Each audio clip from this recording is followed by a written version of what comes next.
नमस्कार साथियों, एक बार फिर से पुनः आप सभी का स्वागत है हमारे इस ऑनलाइन प्लेटफॉर्म शिवालिक स्टडी अड्डा पर। हम लोग भूगोल के कुछ महत्वपूर्ण तथ्यों की बात कर रहे थे। 3 पार्ट उसमें हमने अपलोड कर दिए हैं। आज ये चौथा और आखिरी पार्ट है जो सभी एग्ज़ाम के लिए महत्वपूर्ण है। अगर मैं इनका अलग अलग वीडियो बनाता, महत्वपूर्ण पुस्तकों का अलग, महत्वपूर्ण कथन का अलग, महत्वपूर्ण सिद्धांतों का अलग और जनजातियों का अलग, तो भी 4-5 वीडियो बनती। लेकिन उसमें क्या होता है कि एक साथ देखने में थोड़ा सा दिक्कत होता है, इसलिए मैंने ऐसा नहीं किया है। आज ये जनजातियां भारत की एवं विश्व की तो पहले ही समाप्त हो गई हैं और स्टेटमेंट भी ख़त्म हो गए हैं। आज सिर्फ महत्वपूर्ण पुस्तकें और सिद्धांत हैं। ठीक है, तो देखते हैं हम लोग इसमें क्या क्या पुस्तकें और कौन कौन से सिद्धांत बाकी रह गए हैं। महत्वपूर्ण पुस्तकों में सबसे पहली पुस्तक है Britain and the British seas. Britain and the British seas H Mackinder की एक पुस्तक है। The spirit and purpose of geography H W वुलरिज की पुस्तक है ये। Polar geopolitics R C Powell की पुस्तक है। Principles of human geography E Huntington, very important.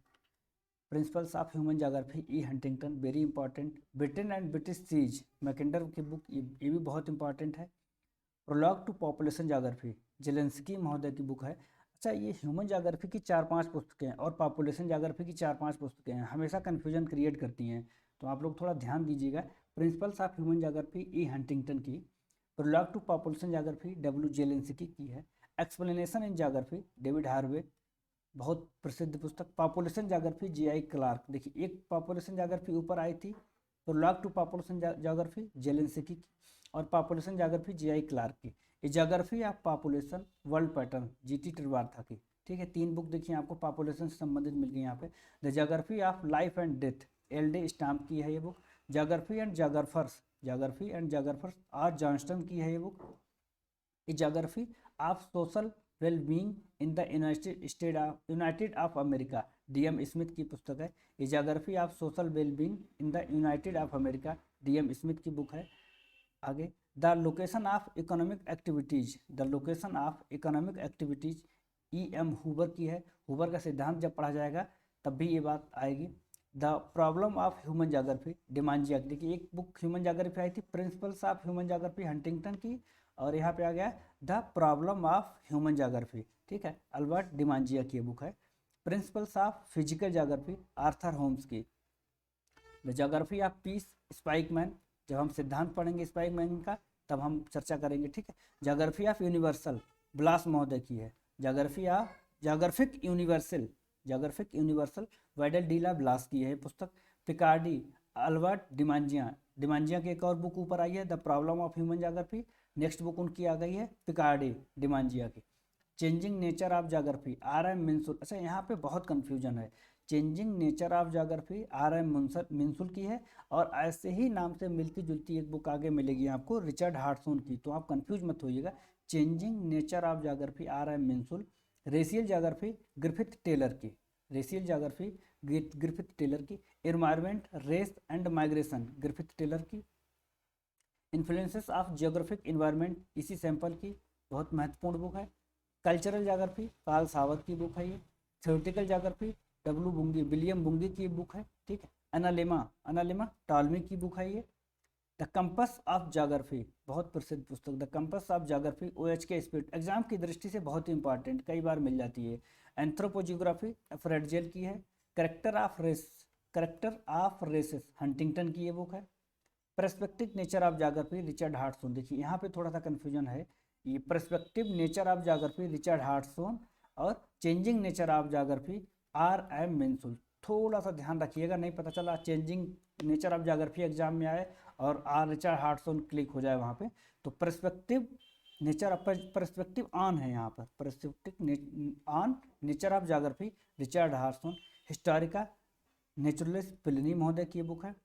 ठीक है, जियोग्राफिया एरेटोस्थनीज की है, और मेट्रोलॉजिया अरस्तु की बुक है। अगर आपको याद हो तो मेट्रोलॉजिया शायद पिछली बार के पीजीटी एग्जाम में पूछी गई है, पीजीटी के एग्जाम में मेट्रोलॉजिया पुस्तक पूछी गई है। जियोग्राफिया किसकी है, एरेटोस्थनीज की है। हिस्टोरिका नेचुरल पिल्ली महोदय की है। Perspective on nature of geography, perspective on nature of geography Richard Hartshorne की पुस्तक है। एंथ्रोपोजियोग्राफी रेडजेल की, ये तो सभी लोगों को याद है। द कंपस ऑफ ज्योग्राफी याद लीजिए, OH स्पेट महोदय की है, ठीक। ये बुक्स करीब हमें लगता है 70 से प्लस मैंने बुक्स जो है लिखवा दी हैं, याद करा दी हैं। तो आप इसको नोट कर लीजिएगा, बहुत अच्छे से याद कर लीजिएगा, क्योंकि इससे बाहर पूछेगा नहीं। जो बची हैं बुक्स, वो जब सिद्धांत पढ़े जाएंगे कि ये सिद्धांत इस बुक में प्रतिपादित किया गया था या प्रकाशित किया गया था, वहाँ पे 2-4 बुक और ऐड हो जाएंगी, तो हमारे पास बुक्स का अच्छा खासा कलेक्शन हो जाएगा। इससे बाहर नहीं जाना चाहिए। फिलहाल देखते हैं अब एग्जाम में क्या होता है। भूगोल के कुछ महत्वपूर्ण सिद्धांत, चौथा 5वां पार्ट है, ये चौथा पार्ट है। इससे पहले 10-10 की संख्या में मैंने आपको उपलब्ध कराए थे।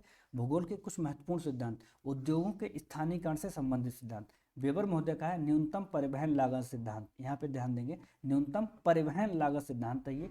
1909 ईस्वी में जर्मन भाषा में प्रकाशित हुआ था। 1929 में theory of location of industries शीर्षक से प्रकाशित हुआ था, और इन्होंने अपने इस सिद्धांत में आइसोडेपन का इस्तेमाल किया था। परिवहन लागत, समान परिवहन लागत वाले स्थानों को मिलाने वाली जो रेखा होता है उसको इन्होंने आइसोडेपन कहा है। एग्जाम में सीधे सीधे पूछ दिया जाता है कि आइसोडापन का इस्तेमाल या प्रयोग किसने किया, तो वेबर महोदय ने किया। या किस सिद्धांत में किया है, तो न्यूनतम परिवहन लागत में आइसोडापन का प्रयोग किया गया। जो इनकी पुस्तक है थ्योरी ऑफ लोकेशन इंडस्ट्रीज, ये इंग्लिश भाषा में 1929 में प्रकाशित हुई, जबकि इससे पहले ये जर्मन भाषा में 1909 में प्रकाशित हुई थी, ठीक। अगला सिद्धांत है हुबर महोदय का, न्यूनतम उत्पादन लागत। अब ये सिद्धांत दो तरह से पूछा जाता है, न्यूनतम लागत करके भी लिखा रहता है न्यूनतम लागत सिद्धांत, और कभी कभी न्यूनतम उत्पादन लागत सिद्धांत भी लिखा रहता है। तो ध्यान दीजिएगा, न्यूनतम लागत सिद्धांत और न्यूनतम उत्पादन लागत सिद्धांत हुबर महोदय का है।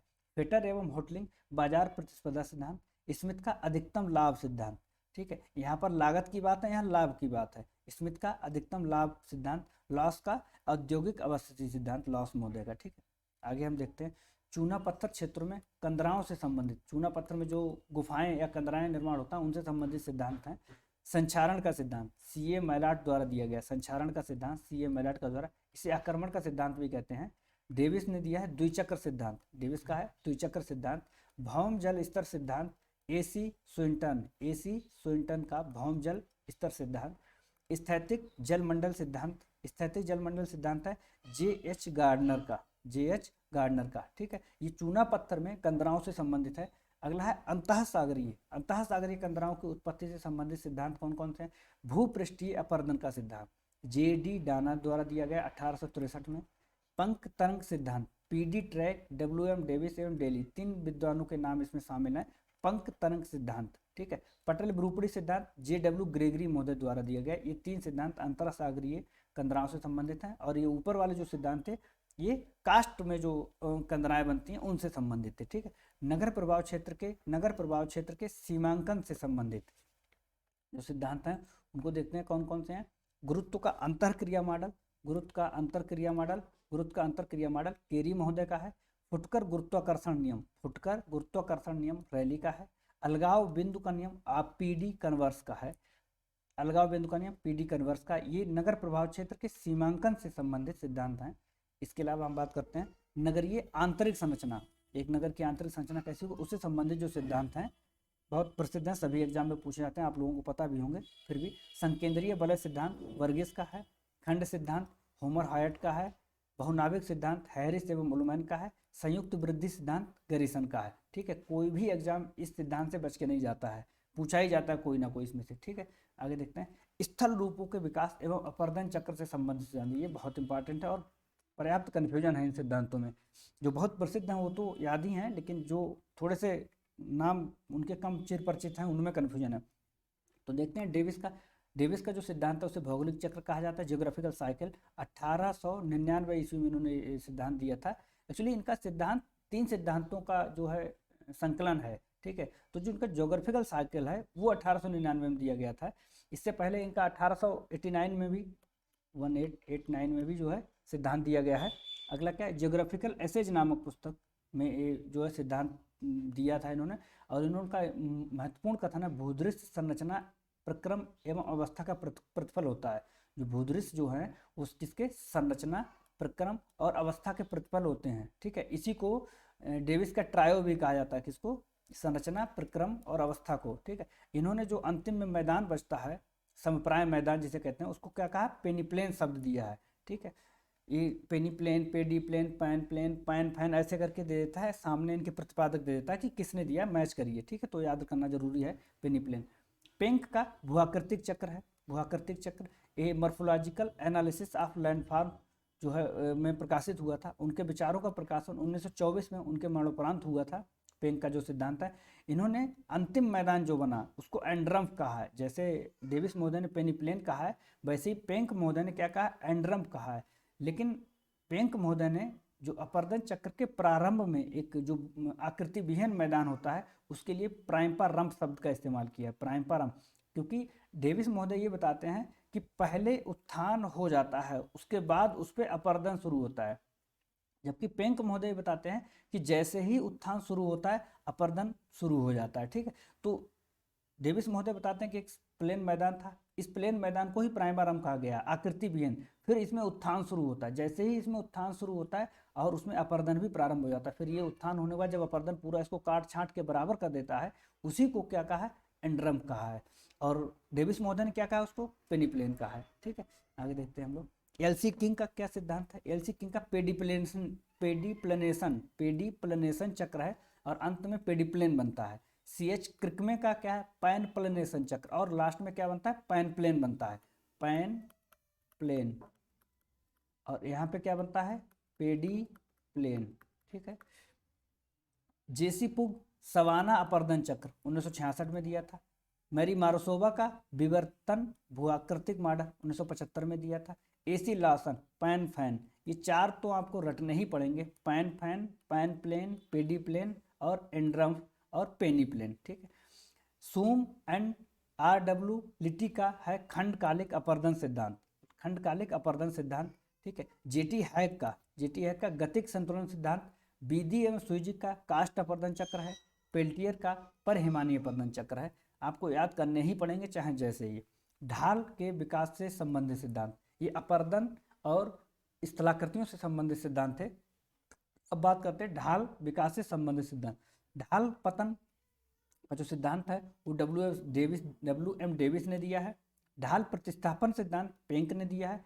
प्रक्रम अनुक्रिया सिद्धांत जो ए यंग ने दिया है। पहाड़ी ढाल चक्र एलसी किंग ने दिया। तो ढाल से संबंधित चार प्रमुख सिद्धांत हैं, याद कर लीजिएगा। ढाल पतन WM डेविस, ढाल प्रतिस्थापन W पेंक, प्रक्रम अनुक्रिया ए यंग, पहाड़ी ढाल चक्र एलसी किंग ने दिया है, ठीक है।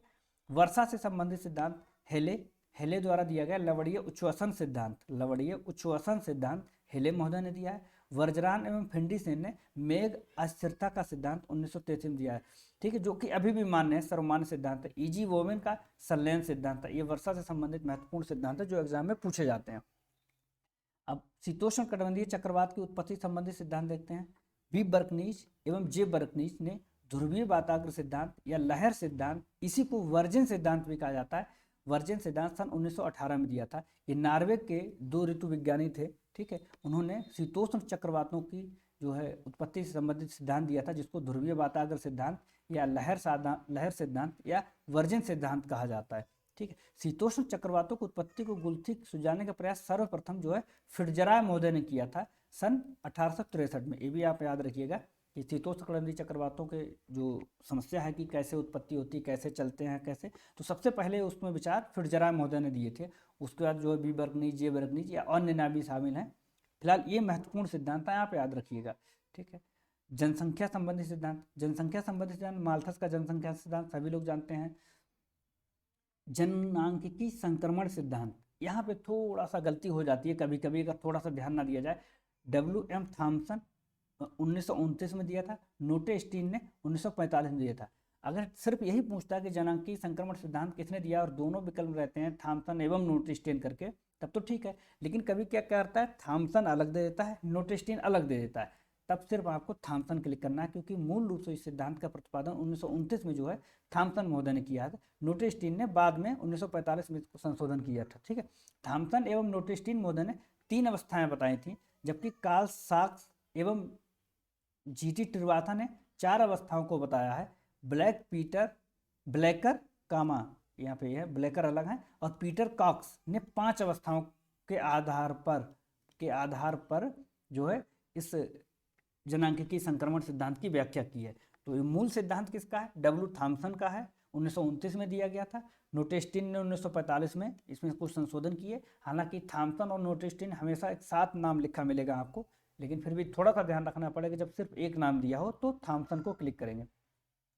अब बाकी कार्ल साक्स और जीटी ट्रिवाथा ने उसमें 4 अवस्थाएं बताई, पीटर कॉक्स और ब्लेकर ने उसमें 5 अवस्थाएं बताई हैं। ठीक, अधिवासों के वितरण संबंधी जो सिद्धांत हैं वो कौन कौन से?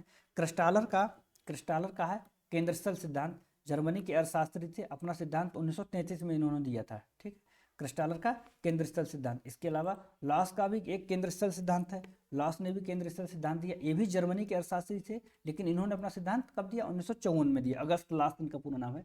जिफ का कोटियाकार नियम 1949 में आया है। ठीक है, अब देखते हैं राजनीतिक भूगोल से संबंधित कुछ सिद्धांत। हृदय स्थल सिद्धांत मैकेंडर महोदय ने दिया है। ठीक है, ब्रिटिश भूगोलवेत्ता मैकेंडर ने 1904 में the geographical pivot of history शोध पत्र में धुरी क्षेत्र शब्द की व्याख्या की थी, पाइवेट एरिया जिसे कहा है। ठीक है, डेमोग्राफिक आइडियल्स एंड रियलिटी 1919 में जो प्रकाशित हुई थी इनकी पुस्तक, इस पुस्तक में उन्होंने इस पाइवेट एरिया को ही हार्टलैंड कहा है।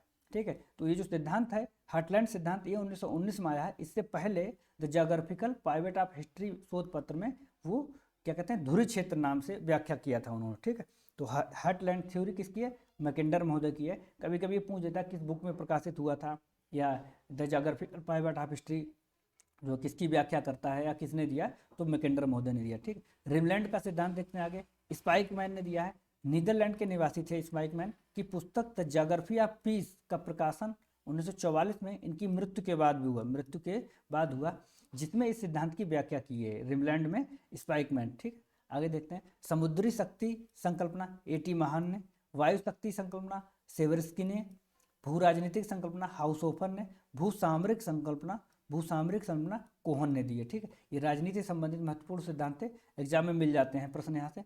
आगे देखते हैं महाद्वीप एवं महासागर की उत्पत्ति के सिद्धांत। ठीक है, महाद्वीप एवं महासागर की उत्पत्ति के सिद्धांत, 3 सिद्धांत इसमें है। चतुष्फल परिकल्पना लोथियन ग्रीन की 1875 में आई थी। महाद्वीपीय विस्थापन की संकल्पना एफ.बी. टेलर 1908 में। महाद्वीपीय प्रवाह सिद्धांत वेगनर 1912 में। ठीक है, तो यहाँ पे ध्यान रखिएगा, महाद्वीपीय विस्थापन संकल्पना एफ.बी. टेलर 1908 और महाद्वीपीय प्रवाह सिद्धांत वेगनर 1912। ये हमारे महत्वपूर्ण सिद्धांत भूगोल के पुस्तकें, महत्वपूर्ण कथन, भारत की जनजातियां एवं विश्व की जनजातियां, 5 टॉपिक जो है कंप्लीट हो गए हैं, 5 वीडियो में ही कंप्लीट हो पाए हैं। और उम्मीद करता हूं कि बड़ी सावधानी से इनको लिखा गया है। यदि कोई गलती आपको दिखाई देती है, हो सकता है गलती हो, क्योंकि टाइपिंग में एरर हो सकती है या फिर और कोई गलती हो सकती है, तो आप कमेंट करके ज़रूर बताइए कि ये सन गलत है या प्रतिपादन गलत है, तो उसको सुधार कर दिया जाएगा, क्योंकि गलती हो सकती है। और वीडियो को स्किप मत करिएगा, अंत तक देखिएगा। वीडियो देखने के लिए बहुत बहुत धन्यवाद। हमारे चैनल को सब्सक्राइब कीजिए और शेयर कीजिए।